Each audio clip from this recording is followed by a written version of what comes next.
this video I will teach you how to create leave period.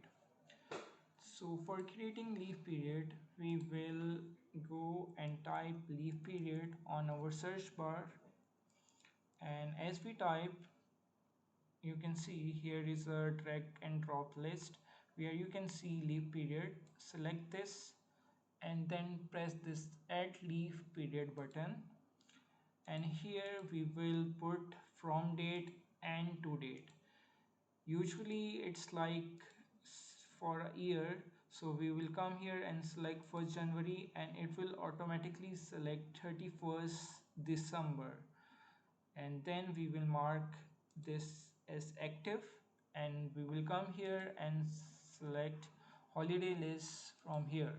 And if you don't know how to create holiday list, you can check on my playlist where I teach you that how to create holiday list.